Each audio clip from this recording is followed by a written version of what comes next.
Nós continuamos a nossa série em Eclesiastes 3, tema Descansando no Senhor do Tempo. E o tema do nosso sermão de hoje é Quando o problema já está à porta. Vou convidar você a ler comigo o Eclesiastes 3, o verso 1 e o verso 5. Eclesiastes 3, 1 e 5 diz assim: Para tudo há uma ocasião certa, há um tempo certo para cada propósito debaixo do céu. 5. Tempo de espalhar pedras e tempo de ajuntá-las. Tempo de abraçar e tempo de se conter. Eu, quando estava lendo esse texto aqui, estudando ele, meditando, eu me lembrei de uma conversa que eu tive com um amigo. Esse amigo, ele era surfista, ele já competiu algumas vezes, e eu gosto muito de eu gosto de água, então quando eu vou para a água, o mais fundo que eu posso, eu sempre vou. E aí um dia, conversando sobre mar com ele, eu perguntei como é que fazia para fugir da corrente de retorno. Para quem não sabe, corrente de retorno é aquela corrente nas praias que puxam você para o fundo. Ele me deu alguns conselhos que eu achei interessante, que servem para a vida da gente. Eu acho que ele acabou encaixando bem nesse texto aqui. Ele fala o seguinte: primeiro, toda vez que você vai na praia que ela está batendo, a parte que parece mais calma, que não está batendo nada, que não tem espuma nenhuma, que não tem onda nenhuma quebrando, é aquela que está puxando. Porque bate de um lado, bate do outro, ali ela recua. E você entrou na corrente de retorno. Se ela está na sua canela, se ela está na sua cintura, você pode tentar sair. Se você está um braço de sair dela, você pode tentar sair. Agora tem um problema. Se ela está na altura do seu peito e é mais de um braço de você sair, deixa ela levar você embora. Mas, rapaz, como assim? Grande parte das pessoas que morrem afogadas numa corrente de retorno é porque ela já está na altura do peito, ela tenta nadar contra, ela não vai conseguir nadar contra, a água arrasta ela lá para o fundo, ela está longe e ela está extremamente cansada. Ela vai tentar voltar, ela não vai ter força, ela vai morrer afogada. Então o que você faz? Você sabe nadar? Deixa ela te levar.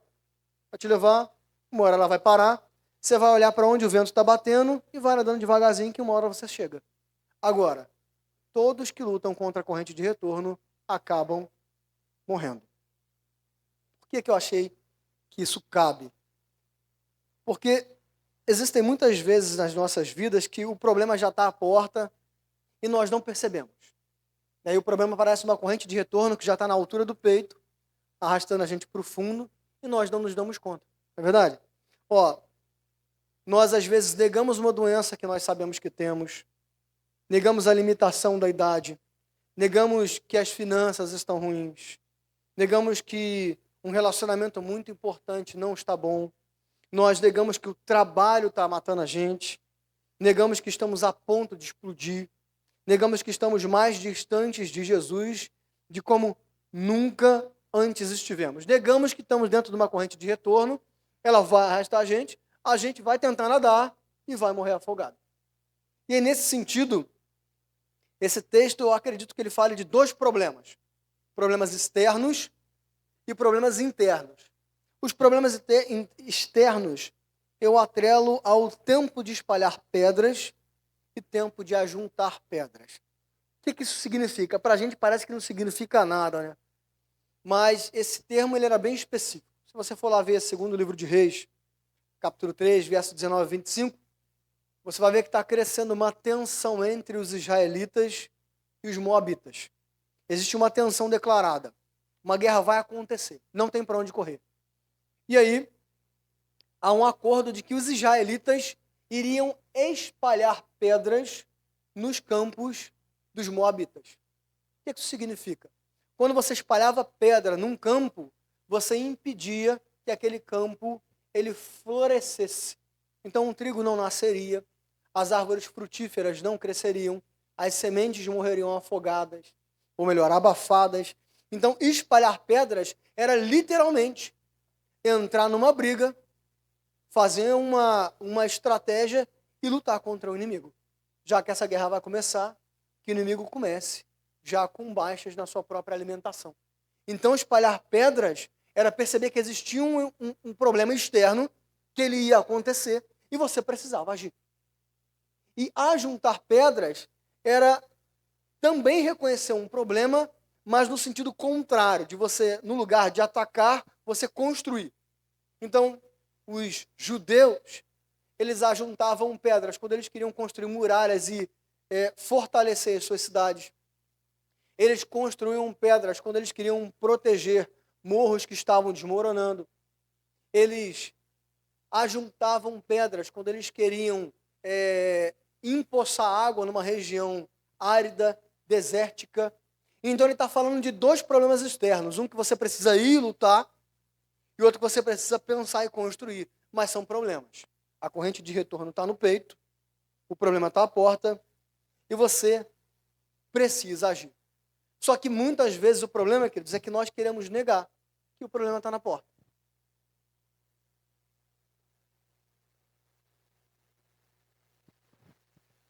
Nós queremos negar que existem pessoas que querem o nosso mal.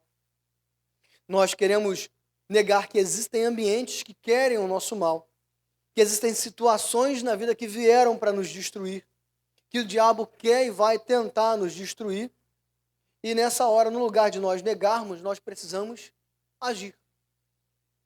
Por exemplo, se você tem uma doença, você tem que tratar. E é comum no Brasil, principalmente com nós homens, a gente fugir de tratar doenças, não é? Tem uma frase que o pessoal acha engraçada, eu não acho, querido. Acho outras bobeiras engraçadas, né? Bastantes, inclusive. Essa eu não acho. E aí vem aquela pessoa, aquela piada parecida com a piada do pavê, fala, não vou no médico, se eu for no médico eu acho doença. Você é bobo. Você é bobão.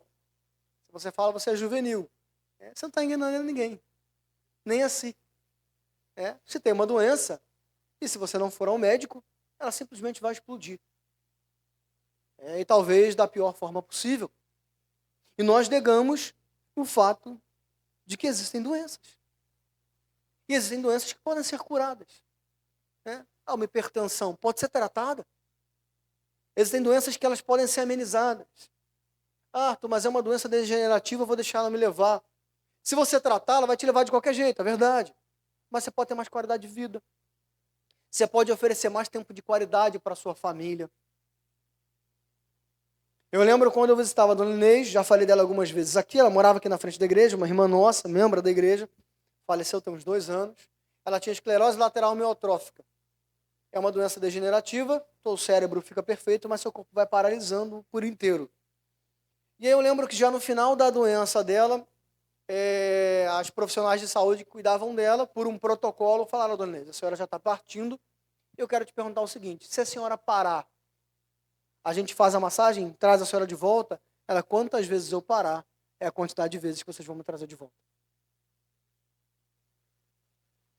Foram anos sofridos, mas foram anos que as pessoas que a amavam tiveram do lado dela. Foram mais anos que o esposo esteve ao lado dela, mais anos que os filhos estiveram ao lado dela. Ela conheceu as 2 netas que Deus deu.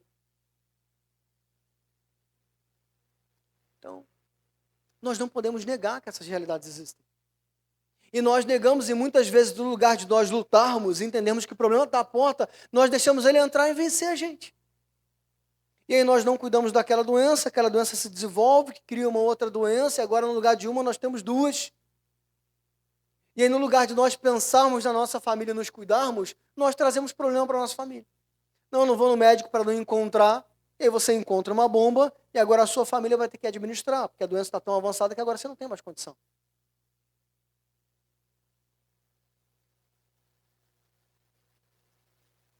O problema está à porta. E é por isso que o escritor fala, há tempo de espalhar pedras e tempo de ajuntar. Se o problema está à porta, você tem que agir. Da mesma forma, nós esquecemos que nós envelhecemos. Outro dia eu estava vendo uma entrevista com o endocrinologista, coisa mais aleatória do mundo, coisas da vida. Ele falou que o ser humano começa a envelhecer a partir dos 26 anos. Então, exames que você acha que você pode fazer só a partir dos 65, você teria que já estar fazendo a partir dos 26. Mas você que tem 26, 30, 40, 45, 50, você pensa que você está envelhecendo? Você sabe como é que estão as suas taxas? Como é que está a sua dieta? Como é que está o seu sono? Nós esquecemos que nós envelhecemos.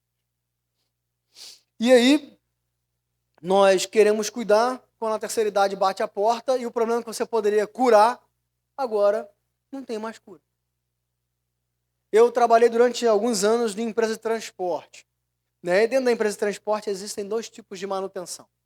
A manutenção preventiva e a manutenção corretiva. Qual era a nossa ênfase? Preventiva.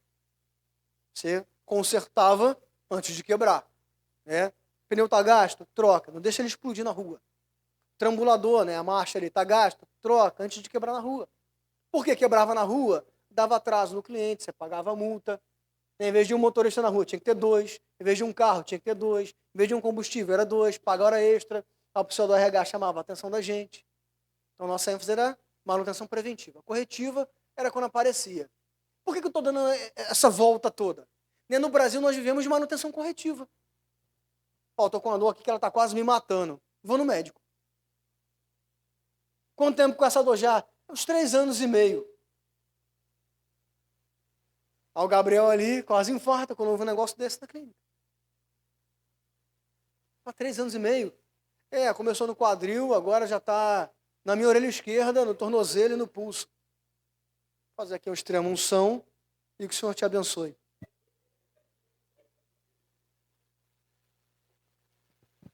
E nós não pensamos nisso. E isso é um problema que está à porta. Nós estamos envelhecendo. Está à porta. O coração vai ficando cada vez mais fraco. Os órgãos vão ficando cada vez mais fracos. Existe genética. Né? Eu não sei muito a genética da minha família. Algumas eu sei. Minha família tem cardíacos, eles são bem próximos. A mãe do meu pai morreu do coração e o pai da minha mãe morreu do coração. Está aqui do lado, ó. Eis que estou à porta e bato. O coração está 0. Mas de tempo vou lá no cardiologista. Ver como é que está o negócio.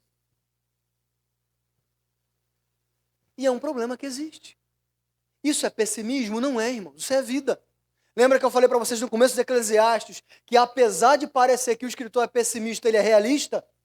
Ele olha para a realidade, não no sentido dela ser fatalista. O tempo está passando, a doença vai bater a sua porta, você não tem o que fazer. É o contrário. Existe um problema à porta e você precisa agir. Vai à guerra, seja espalhando pedras ou ajuntando elas.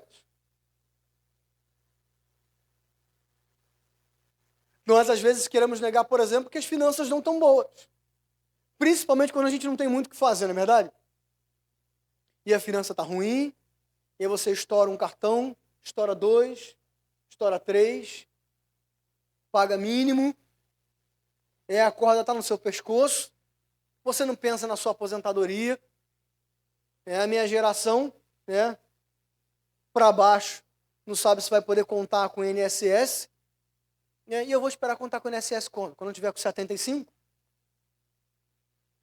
Deixar a minha família na mão?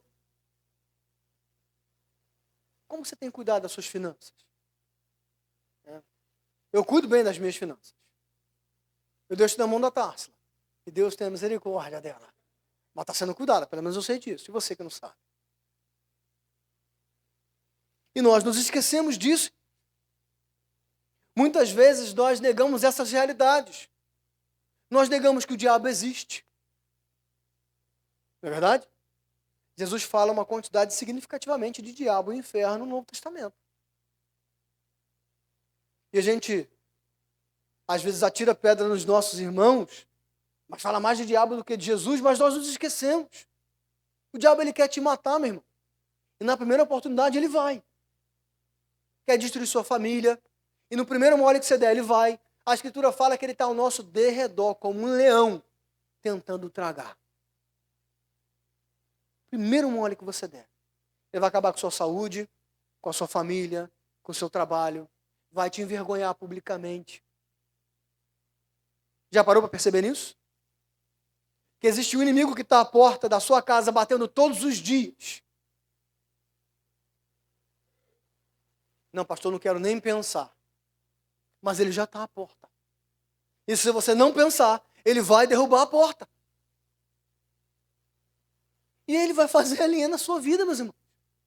É só você ver, infelizmente, o histórico de grandes pastores do passado aqui no Brasil. homens de expressão. Deus levantou, Deus abençoou, ajudou muitas pessoas, levou o evangelho para muitas casas. A primeira oportunidade que o diabo fez, acabou. Ah, mas tem a culpa do homem? Tem a nossa culpa, tem o nosso próprio coração, mas o diabo ele tem um poder de potencializar elas. Você tem tentação por dinheiro e do nada vem uma proposta no seu trabalho. Assine isso aqui, dá o seu carimbo, faça um pix na sua conta no final do mês. Se você não fizer, você é mandado embora. São brigas que existem. Porque o dinheiro vem e ele vai. Não é verdade? E se você não se policia, você vai ver o seu extrato, para onde foi o dinheiro? Aí tá lá, Uber, iFood. Não sabia que você comia tanto, que você andava tanto de Uber. Mas ele foi embora. Da noite para o dia. Aquele negócio que você pegava com muita facilidade do chão, parece que ficou mais longe. Não é? O chão agora parece estar a 2 metros de distância. E se você forçar muito, você vai dar uma cambalhota. Tá aí, irmão. E eu não estou falando de velhice, não. Eu com 35 já tenho limitações físicas que com 18 eu achava que era mentira. Quando o irmãozinho na igreja falava, eu com meu 18, agora com 35 eu não aguento metade disso. Eu falei, rapaz, preguiçoso, mentiroso. Eu faço atividade física, mas o chão está cada vez mais distante. A escada estava cada vez mais amedrontadora, não é? Com 18 você nem abria a escada com preguiça, você escorava a escada na parede e subia. Ela balançava, tu pulava. Agora você abre ela, tu bota o pé aqui e balança aqui assim, ó. E rapaz, balançou, segura aqui, tá? Por favor, que eu preciso subir. São problemas externos que nós precisamos lidar. E aí vai uma avaliação. O quanto você tem permitido o diabo entrar nas suas relações?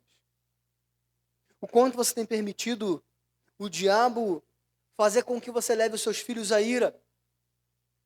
Com que você se torne pesado no seu casamento? Com que você desobedeça a seus pais? O quanto você tem permitido fazer com que o diabo permita você desonrar o nome de Cristo? O quanto você está distante de Jesus? Volto a dizer, são problemas que estão aí. Não tem para onde correr. Pessimismo? Não, realidade. Existe opção.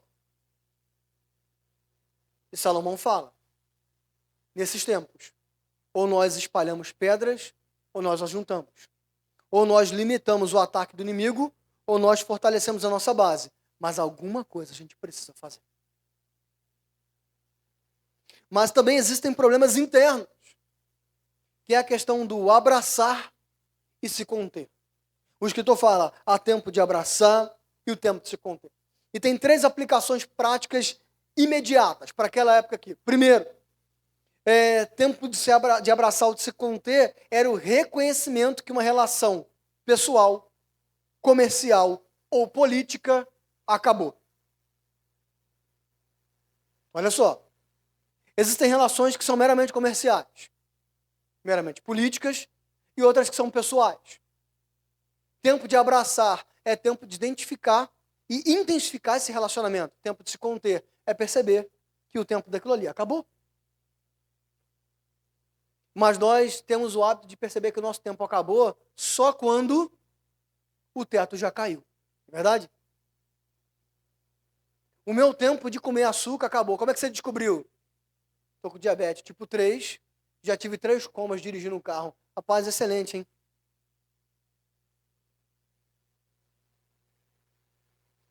Existe uma outra aplicação.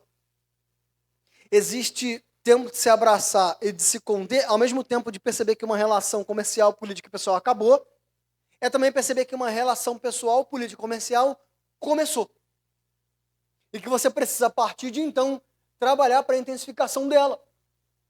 Mas também existia uma aplicação no sentido das emoções. No sentido pessoal da coisa. Aquela casa está em luto. É tempo de abraçá-los ou de se afastar? É tempo de abraçá-los. Aquela família é uma família de recém-casados. É tempo de abraçá-los ou tempo de se conter? É tempo de se conter. E percebendo isso, queridos, muitas vezes na nossa vida, nós nos negamos a acreditar que existem relacionamentos que estão ruins. Não é verdade?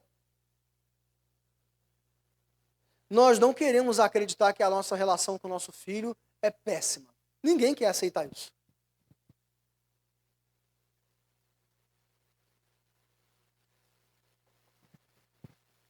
Ninguém quer aceitar que o casamento está em ruínas. Ninguém. Ninguém quer aceitar que o melhor amigo já deixou de ser melhor amigo há muito tempo. E aí, como estão as suas relações? Como está seu casamento, sua relação com seu filho, sua relação com seus pais, com seus amigos, com seus colegas? É tempo de abraçar ou de se conter? Porque o escritor fala, existe um tempo para cada uma dessas coisas. E nós só sabemos se é tempo de abraçar ou se conter se nós avaliarmos. E olhando para cada uma dessas relações, você percebe qual é o tempo para cada uma delas?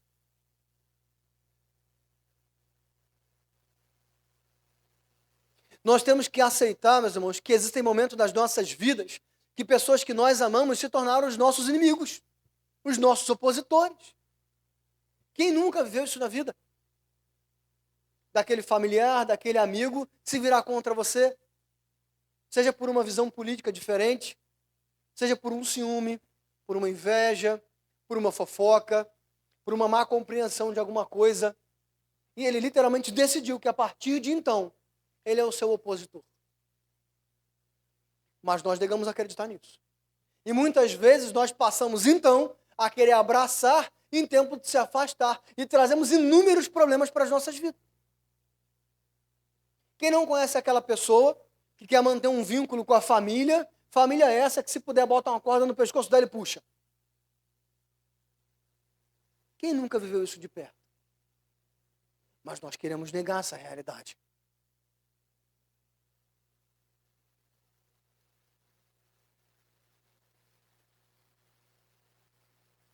E nós precisamos olhar para essa realidade, entender como ela está e agir de forma propícia. Isso é prudência, isso é sabedoria. Eu não estou falando de guardar rancor, eu não estou falando de pagar mal com mal, eu não estou falando de guardar ira no seu coração, estou falando de agir de forma prudente, proporcional à relação que você está inserido. Eu não estou dizendo para você que essas relações precisam acabar. Meu casamento está ruim, ele vai acabar. A relação com meu filho não está boa, ele vai acabar.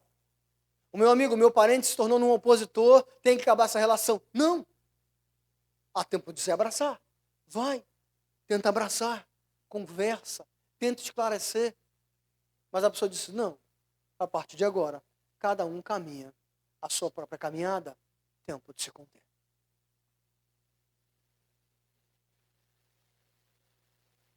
E aí nós não queremos acreditar nisso. Existem coisas que vão além das nossas mãos. Da mesma forma, não só relacionamentos em crise, mas situações específicas. A pessoa ela precisa de um espaço porque ela está triste. Ela precisa de um espaço porque ela está de luto. A pessoa está de luto, você vai lá, abraça, se coloca à disposição, mas a pessoa quer ficar no canto dela. Quer chorar o choro dela. Quer pensar um pouquinho. Quer tempo.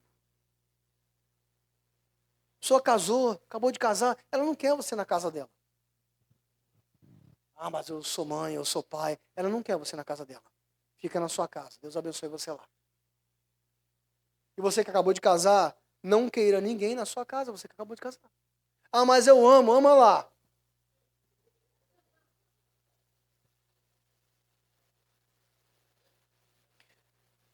E o interessante disso tudo, querido, é que o próprio Jesus ensina isso muitas vezes.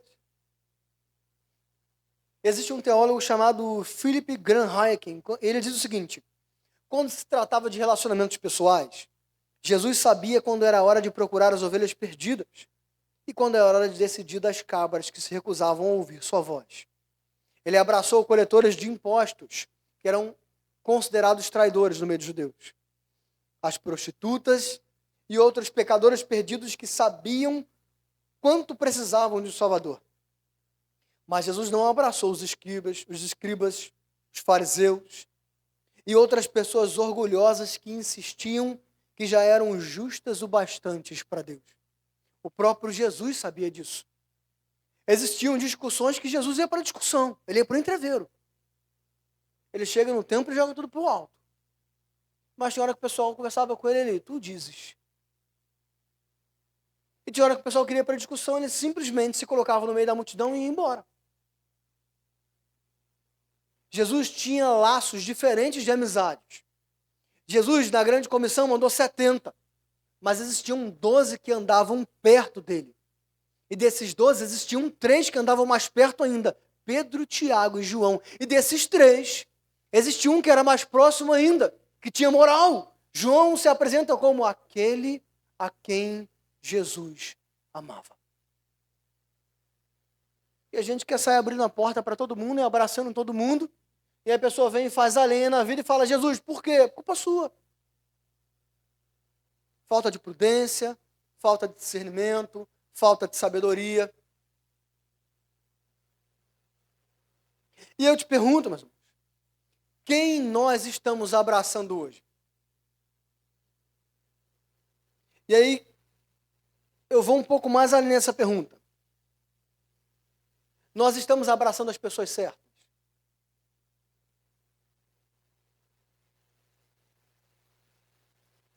Porque abraçar todo mundo é viável. Eu posso abraçar minha esposa, minha mãe e minha irmã. Mas cada uma exige um tempo e uma intensidade distintos. Nós estamos abraçando as pessoas certas? Ah, pastor, o cristão tem que abraçar todo mundo. Por exemplo, a Escritura fala que nós que somos cristãos devemos ajudar todos. Mas antes nós devemos ajudar primeiro quem? Os domésticos na fé. Os de casa. E aí nós queremos abraçar o amigo de trabalho, nós queremos abraçar o vizinho, nós queremos abraçar o mundo. E nós não temos abraçado os nossos pais, o nosso cônjuge, os nossos filhos. Quem nós estamos abraçando? Quem nós precisamos abraçar hoje? Já fez essa avaliação na sua vida? Olha para os seus círculos de relacionamentos. Quem você precisa abraçar hoje? Existem relações que acabam, querido. Acabam pela distância, não é verdade? Você mora muito longe, mora contramão. Existem relações que elas se distanciam por causa da agenda. E a sua agenda não é compatível mais com aquela pessoa. Existem relações que se distanciam por causa de visões de mundos distintas. E você não necessariamente precisa brigar para isso. Esse é um outro problema. Nós só entendemos que há tempo de se afastar, de abraçar, quando tem briga. Não precisa. Às vezes existem visões que são completamente distintas.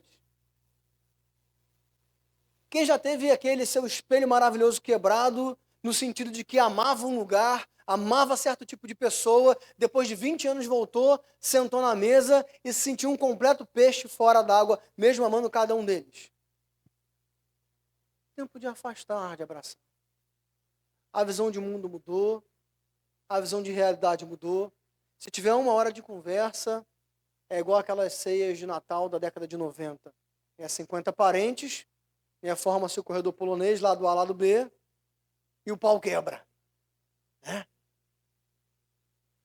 Jantar de Natal da década de 90 que não tinha um round, não era um jantar de Natal da década de 90. Não é verdade? Já esperava já. A tia tal vai encontrar a prima tal. Ó. Ela falou da roupa que ela comprou. Vamos olhar. E fica todo mundo tenso já olhando aqui assim.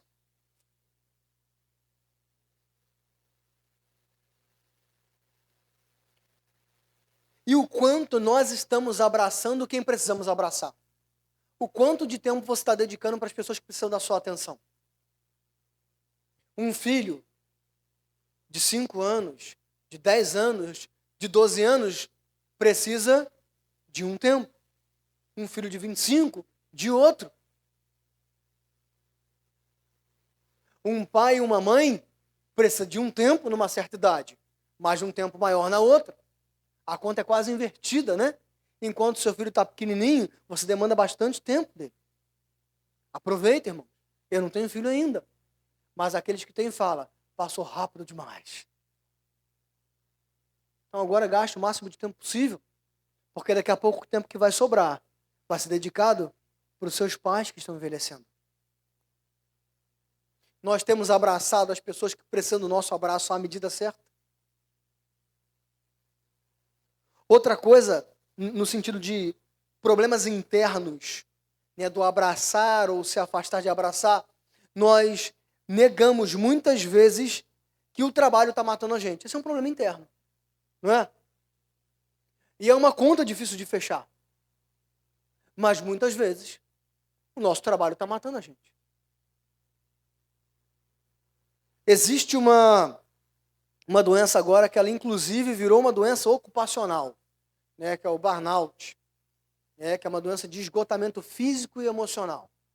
E aí quando você chega nesse esgotamento, já era. Você vai ter que encostar a chuteira, parar para se recuperar, porque é um esgotamento muito complexo. E aí nós só nos damos conta que o trabalho está nos matando quando o psiquiatra falou, ó, você vai ficar 15 dias em casa, senão você vai infartar. Mas nós achamos que nós somos super-herói. Eu passei por isso, irmãos. Pasmem, com 25 anos. Eu achava que eu era valente o suficiente para acordar às 6 da manhã, ir trabalhar, ir para o seminário, chegar em casa às 11h30 da noite, estudar até às 4 da manhã, dormir de 4 às 6. Jovem, irmão. Não sentia nada. Já passei 3 noites sem dormir, trabalho de teologia sistemática. Sentia nada, orgulhosão. 5 anos depois, ligo para a Társila. Társila. Társila, na época era estudante de enfermagem, ela é enfermeira. Falei, Társila, ela, oi.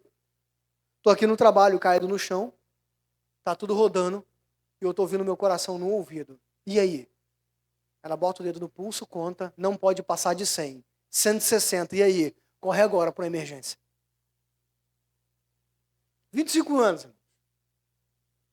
E hoje, com 35, eu tenho sequelas até hoje. Até hoje. Se a agenda fugir um pouquinho do controle, até hoje eu tenho sequelas disso. Mas nós não queremos perceber. Não queremos perceber que o trabalho está matando a gente. Nós simplesmente estamos sendo arrastados. O trabalho distancia a gente da família. O trabalho distancia a gente de Deus. O trabalho distancia a gente de nós mesmos. Aí você fala, mas eu preciso sustentar a minha família. Irmão, vou te contar um segredo. Talvez você não saiba disso. Quem sustenta a sua família é Deus. Você pode ganhar 10 mil reais. Se for pela força da sua própria mão, ele vai todo embora e não vai acontecer nada na sua casa. Não sei se você passou raiva junto comigo. Teve um reality show aí que eu não sei o nome dele, que teve uma repórter famosa, que ela ganhava 300 mil reais, e ela falou que foi para o reality show para comprar uma casa própria, que ela não teve dinheiro suficiente para comprar a casa própria com salário de 300 mil reais. Triste, né, irmãos? Orem por ela. Muitos descontos, tinha que ajudar muita gente, o salário ficava curto demais. A mão chega a tremer, né? Irai-vos, mas não pequeis. Não deixar o sol se pôr sobre a vossa ira. Entenderam? 300 mil reais. Não tem uma casa própria. Precisou participar de um programa que essa mesma pessoa discordava, que ela não concordava, que ela não gostava, para comprar uma casa. E aí você vai na casa daquele irmãozinho que ganha um salário mínimo e as contas estão fechando melhor do que as nossas. Como? Jesus. Por quê? Porque ele é quem sustenta sua casa, não é você. Então, essa desculpa de que o trabalho está me matando, mas eu vou sustentar a minha família, você está dizendo o seguinte, Jesus, o Senhor está aí, eu que sustento a minha casa, a força é minha, a mão é minha, o sustento é meu. Deixa eu me matar porque a vida é minha. É isso que você está dizendo.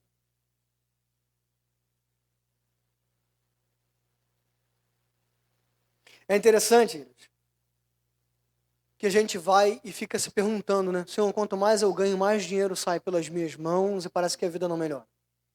E eu me lembro de Mateus 25, verso 29, que Jesus, depois dele contar a parábola dos servos fiéis, é uma parábola que ele dá, se eu não me engano, 5 moedas para um, 3 para outro, um para outro. O que tem 5 investe, ganha o dobro. O que tem 3 investe, ganha o dobro. O que tem 1 enterra para não perder aquele 1. E aí Jesus toma aquele umzinho que ele deu para o que tem 1 e dá para o que tem mais. E ele encerra a parábola dizendo o seguinte: pois a quem tem, mais será dado. E terá em grande quantidade. Mas a quem não tem, até o que tem lhe será tirado. Essa parábola não fala de prosperidade, ela fala de fidelidade. Se o que Jesus te dá, você administra mal, ele vai tirar de você. Para que você perceba que não é você que é o dono. Oséias 6 fala: Deus faz a ferida e cura a ferida. Outra coisa, queridos, é que nós, numa mesma direção, nós não queremos perceber que nós estamos a ponto de explodir. E aí eu falo mais uma vez do burnout. Burnout não é só o executivo CEO que ganha 40 mil por mês e anda de helicóptero. Existem pessoas com burnout que são donas de casa. Aí eu falo para vocês o seguinte, sempre que eu falo disso é verdade. Trabalho de casa acaba? Não. Parece que está capinando um lote que nasce capim a cada 2 horas que passa. Não é verdade?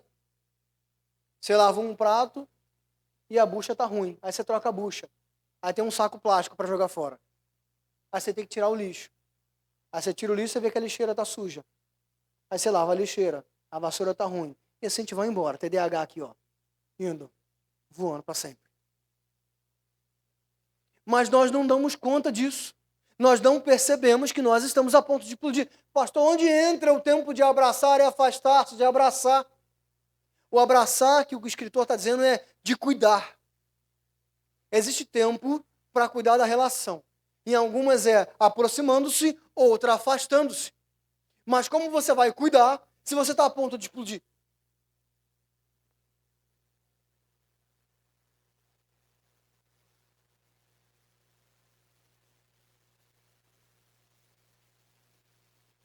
E aí, muitas vezes, nós reclamamos que ninguém acode a gente. Eu lembro de uma empresa que eu trabalhei, eu tinha um supervisor, que ele todo dia falava a mesma coisa. E não entrava na cabeça da gente nunca. Você bota o sapato, tá apertando, grita. Pô. E a gente nunca gritava. Porque a gente não queria pedir ajuda. A gente sempre gritava quando estava caindo no chão de dojar. Ah, deu ruim lá, e agora? Agora deu ruim, agora não tem mais o que fazer. Tarde demais. Amanhã a gente resolve. E a gente não quer assumir que está a ponto de explodir. Não, eu não posso assumir que eu estou a ponto de explodir, porque se eu parar de trabalhar, porque se eu deixar as minhas funções dentro de casa, a minha família vai ser sobrecarregada, a sua família vai ser sobrecarregada quando você explodir literalmente. Aí você, além de deixar as suas funções dentro de casa, você também vai ter o seu emocional doente e vai ter o outro tendo que assumir as suas funções, cuidar de você. É pior. E o pior de tudo, e a grande raiz de tudo, nós negamos que estamos mais distantes de Jesus como nunca antes estivemos.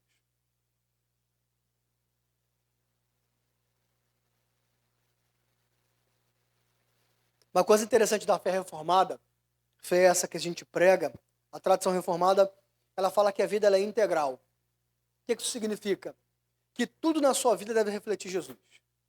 A forma como você lê a Bíblia, a forma como você vai na igreja, a forma como você jejua, a forma como você cuida do seu cônjuge, a forma como você lida com seus filhos, a forma como você lida com o seu dinheiro, a forma como você trata da sua saúde.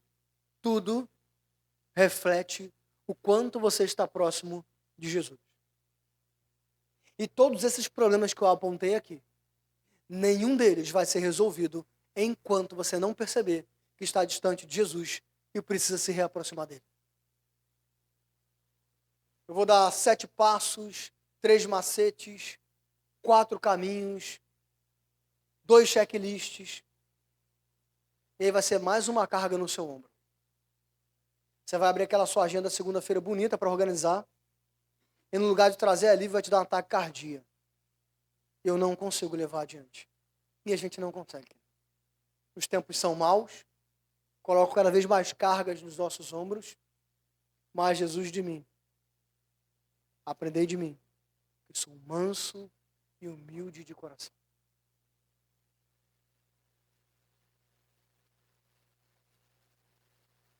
E eu te pergunto, há quanto tempo você não abre o seu coração por inteiro diante de Jesus?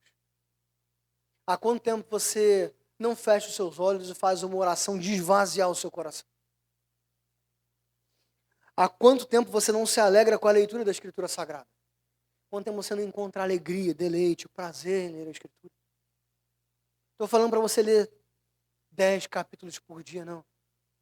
Estou falando para você ler a Bíblia toda, uma vez por ano, todo ano. Não estou falando disso, não. Estou perguntando, há quanto tempo você não encontra satisfação em abrir a Escritura e aprender mais de Jesus? Há quanto tempo você não se alegra a pertencer a uma comunidade de fé? Há quanto tempo saber que vai ter culto aquele dia não é um motivo de alegria no seu coração? Há quanto tempo a ceia não é só uma cerimônia para você, só um rito para dar um checklist? Tomei a ceia, ninguém vai descobrir o meu pecado, agora bola para frente. Em que tempo você está? De abraçar? De conter-se? De espalhar pedras? De ajuntar pedras? Independente do tempo que você está, se o problema está à porta, ou se já derrubou a sua porta, não fica desesperado. Existe um Jesus que venceu todos eles. Ele lidou perfeitamente com cada um deles. Jesus não fugiu da sua missão. Ele veio como homem na terra. E ele teve momentos de espalhar pedras.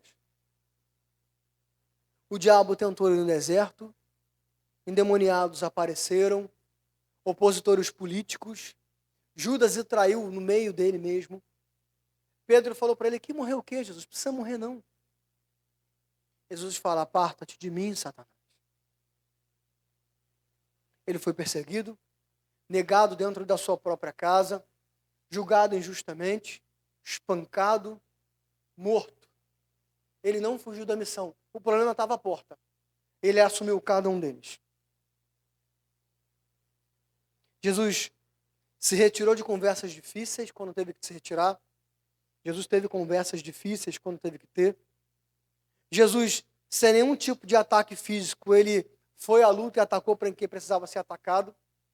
Mas quando estava sendo atacado na cruz, ele respondeu com graça e misericórdia. Ele entendeu completamente o tempo em que ele vivia.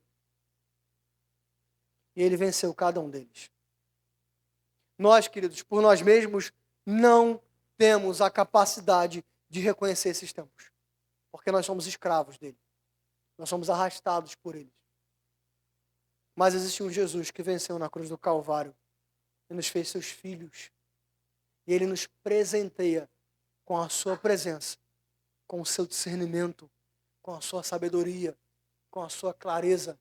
E aquele que começou a boa obra na nossa vida é fiel e justo para levar até o dia da consumação.